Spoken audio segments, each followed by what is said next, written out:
এই দেখেন আজকে সব গাছে সরিষার খৈল দিলাম। এই যে একটু দিয়ে গেলাম সব গাছের মধ্যে। আর দেখেন কত বড় কেরা,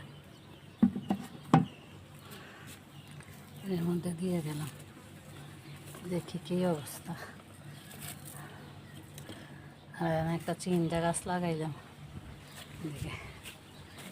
আর এদিকের গাছগুলি আবার দেয় আস্তে আস্তে হইতেছে। এখানে দুইটা লাউর চারা লাগাই দিয়ে গেলাম। এই যে আবার একটু ঠান্ডা দেখে। আর এখানে সিম গাছটা লাগাইছিল, মশলা দিলে হইতে আছে। বরবটি গাছ এগুলিও হইতে আছে আল্লাহর রহমতে। চেষ্টা করে যাচ্ছি। আর কী করবো, এইগুলির এখন আর পরে ধরবো। একটা জায়গা ঠিক করে ওদেরকে ইয়ে করবো।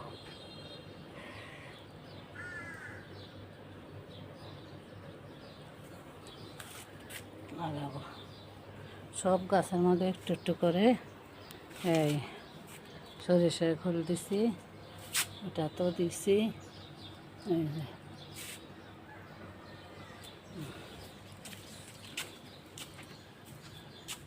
এখানে দেখেন খাবার দাওনে অনেক কালারফুল আসছে। এই যে আর এদিকে আম গাছের ডালটা দিয়ে নষ্ট হয়ে গেল। যাক, সমস্যা নেই। এখানে এই যে এখানে ওনাকেও কেটে দিলাম, ওনাকেও কেটে দিলাম। এই যে এদিক থেকে ওনারা এই যে নতুন করে উঠছে আসছে, এই জন্য ওনাদেরকেও কেটে দিলাম। এদিকে এই গাছটাতেও কেটে দিলাম। আর এখানে কি আর বলবো, করতেছি তেমন আল্লাহ জানে। এই দেখেন আমার আখ গাছগুলি কয়েকটা অনেক বড় হয়েছে। আচ্ছা, চলে যাই। কালমার গাছের ফুল সব ঝরে গেছে। আর কি করব, এখন নতুন করে সব করতেছি।